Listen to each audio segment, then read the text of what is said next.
ये सब गुरु की ही कृपा है। और आज हमारे आश्रम में 2 अचीवमेंट तो बहुत ही मुख्य हुए हैं। एक तो मोहिनी जी इतनी बड़ी संत के रूप में हमारे आश्रम को मिली हैं, उनका हम सब लोग तालियों के साथ स्वागत करेंगे। और एक जो बेटू भगवान जी की शिक्षा की चर्चा वाली जो शिक्षामृतम है, वो हमारे गुरु जी की, आश्रम की, आप सब भक्तों की विश जो है वो है, क्योंकि इसमें बेटू भगवान जी की जो शिक्षा है वो इतनी सहज और सरल और सूक्ष्म रूप से की गई है कि हम जैसे लोगों को समझ आती है, क्योंकि हमको बहुत बड़ी बड़ी गीता समझ नहीं आती। हम अपनी बता रहे हैं, आप सब लोग बहुत अच्छे से कर पाते हैं गीता, हम नहीं करेंगे। पर हाँ, ये जो बाल शिक्षा भगवान है कि जो है वो पूरी समझ आई है। उसका दूसरा और तीसरा एपिसोड याद आता है जब गुरुजी बेटू जी को शिक्षा दे रहे थे YouTube के माध्यम से। तो बेटू जी भी शायद छोटे हैं, वो तो छोटे हैं, पर हम तो बुद्धि से भी छोटे हैं। तो उन्होंने बोला कि गुरुजी इतना बड़ा बड़ा पाठ मत कराइए, हमको नहीं याद होता, हमको नींद आ जाती है।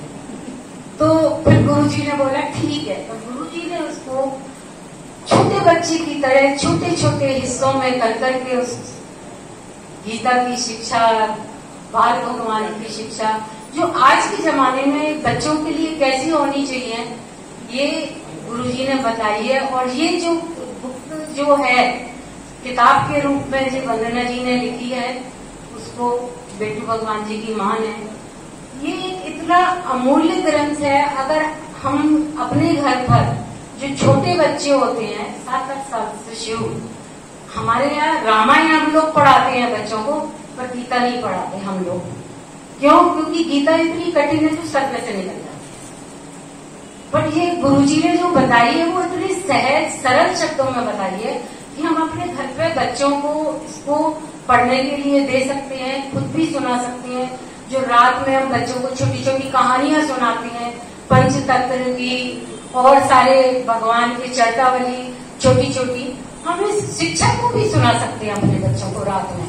दादी नानी सब लोग हैं यहाँ पर, ये सब लोग अपने अपने बच्चों को जो है ये शिक्षा का प्रारंभ शुरू करें घर पर जाकर। यही हम लोगों के लिए एक सबसे बड़ी गुरु जी की कृपा है। राधे राधे आप सब लोग।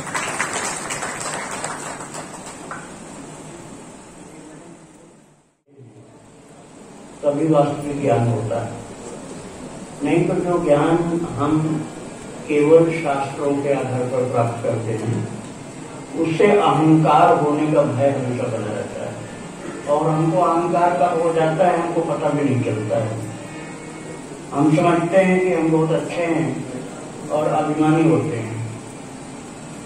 तो कब वो सही ज्ञान मिलता है? ये प्रभु लाने से ही पूर्व में कोई भक्ति मिलेगा। भक्ति वाला ज्ञान जब प्रभु हृदय में आते हैं तब प्राप्त होता है। और मुझे कहने में कोई संकोच नहीं है कि ये मोहिनी दास की जो उम्र में हम लोगों से बहुत छोटी, लेकिन ध्यान में बहुत ऊंची स्थिति है इसकी। और इसको प्रभु के ध्यान से ही बहुत कुछ प्राप्त होता है। वो आपको बता चुके हैं यूट्यूब में, इसलिए कुछ नहीं बताना चाहते हैं। तो अच्छी तरह से सोच समझ करके भगवत सेवा का कार्य भाव से करते रहिए, कीर्तन करते रहिए, तो भगवान का हृदय में जब स्थान आपको प्रत्यक्ष भूत होगा, अर्थात दृष्टिगोचर होगा, तब आपके हृदय में वास्तविक भक्ति और ज्ञान प्रकट हो जाएंगे। तो ये भाव इस भजन में व्यक्त किया गया है, जिसको आप श्रवण करने जा रहे हैं। श्री राधे राधे।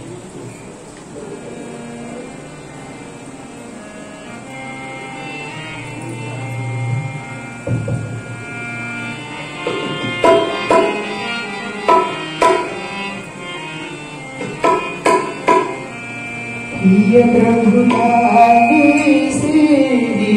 उर्वे ये प्रभु लाने से ही उर्वे होवे भक्ति उजियारे ये प्रभु लाने से ही उर्वे होवे भक्ति उजियारे करुणिज तन सेवा नित अर्पण करुणिज तन सेवा नित अर्पण यज्ञ पौरुष तेरा ये प्रभु लाने से ही उर्वे होए भक्ति उजियारे ये प्रभु लाने से ही उर्वे होए भक्ति उजियारे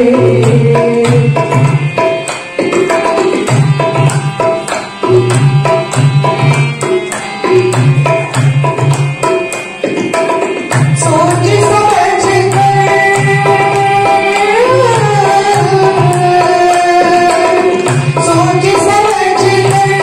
धर्म कार्य करो करुणित जीवन कर्म भले धर्म कार्य के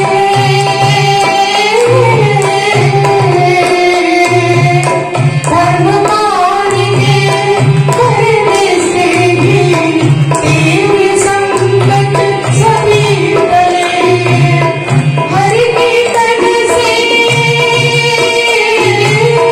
हरि के तन से मिट जाता है जन्म मृत्यु तेरा ये प्रभु लाने से उर्वे होए भक्ति उजियारे करुणित तन सेवा नित अर्पण यही है पौरुष तेरा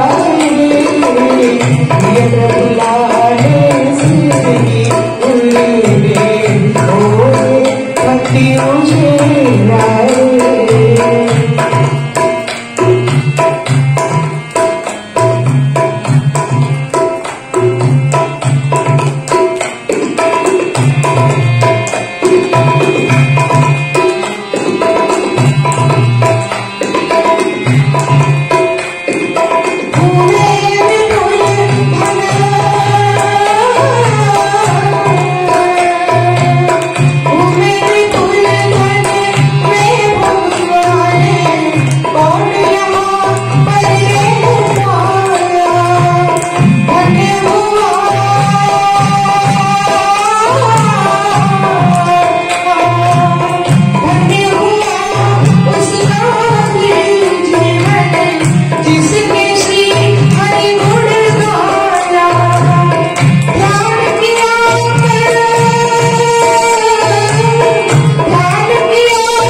करुणित तन सेवा यही है पौरुष तेरा ये प्रभु लाने से ही उर्वे होए भक्ति उजियारे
एक होगा।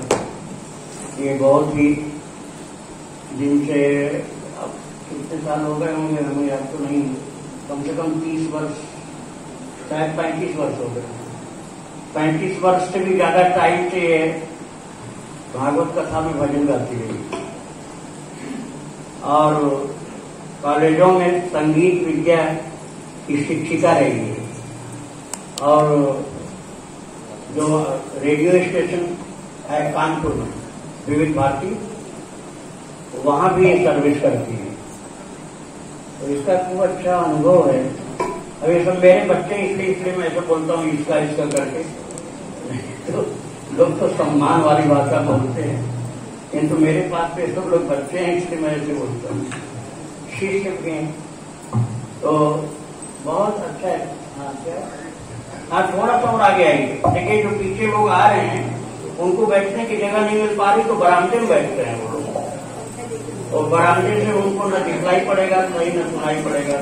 और आगे आइए, पीछे बहुत से लोग खड़े हैं, बरामदे में बैठे हैं, उन लोगों को भी जगह दीजिए।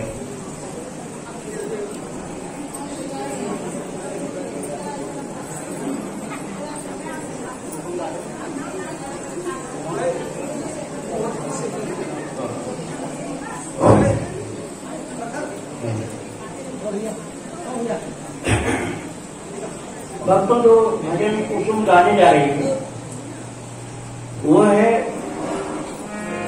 ये पत्री पुस्तक 5 नंबर की, इसमें भजन क्रमांक 21 है। ये भजन है मोहन फिर से व्रज में आओ।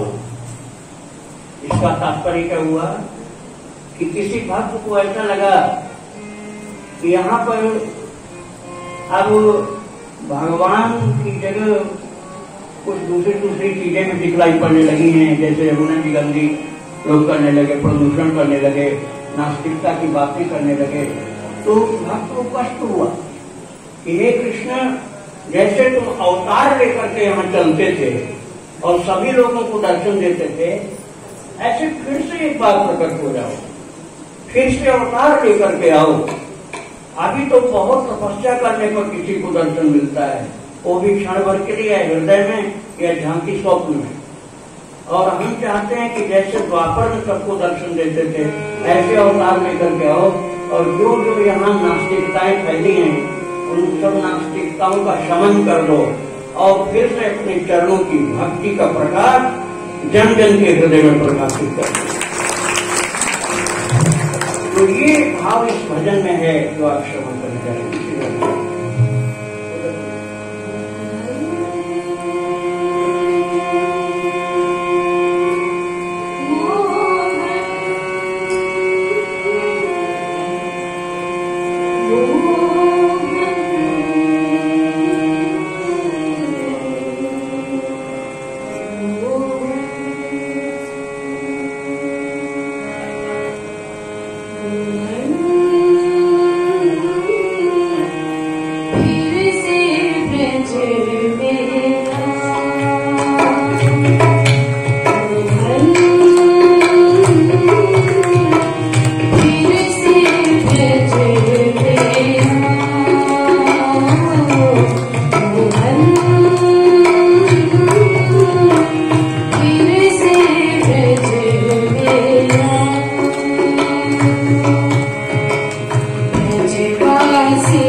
सब लोगों ने कुसुम के साथ प्रार्थना किया भगवान से कि प्रभु फिर से आप सुलभ हो जाइए सबके लिए।